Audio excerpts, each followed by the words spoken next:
ஒரு ஒரு ஏரியா மட்டும் இப்போ கொடுத்துருந்தோம். இந்த பைப்பு இங்கிட்ட நம்ம தயிர் மருந்து நம்ம டைடெக்ஸ் பொருளை வச்சு கொடுத்துருந்தோம். இங்கிட்ட வந்து கெமிக்கல் பண்ண சொல்லியிருந்தோம். ரெண்டுக்குமே தட்ட மறுசல் இருந்துச்சு சார். ரெண்டுக்குமே அதே மாதிரி சிவப்பு கிழங்கு நிறைய இருந்துச்சு. சிம்போ சரமோ எதுவுமே இல்லாம இருந்துச்சு.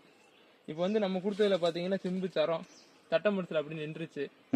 உங்களுக்கு எத்தனை சிம்புன்னு பாத்துங்க. அதே மாதிரி செட்டிங்ஸ் உட்காந்து வர்றது, காய் நல்ல பெருவட்டு எல்லாமே இருக்கு. அப்படி கெமிக்கல் பண்றது ரொம்ப வித்தியாசம் இல்லை, ஒரு 10 அடி வித்தியாசம் தான். கெமிக்கல்ல வந்து அந்த தட்ட மறுசல் விழுந்த இடம்ல விடுதலை ஆயிருச்சு. ஒரு சிம்பு கூட இல்லை, உங்களுக்கு சரமும் விடலை. அப்படியே விடுதலாகி சரி அப்படியே தெரியுது.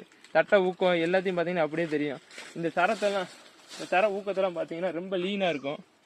நம்ம இதில் வர்றது வந்து நல்லா விரல் சைஸுக்கு வரும். நம்ம இதில் அதே இந்த பாருங்க இதில் வர்றது நம்ம டைடஸ் பொருள் யூஸ் பண்ணி தயிர் மருந்து யூஸ் பண்ணி வர்றதை பார்த்தீங்கன்னா நல்லா கனமாக வரும். தட்டையோட கனம், சிம்போட சைஸு எல்லாமே கொஞ்சம் வாலிப்பாக இருக்கும்.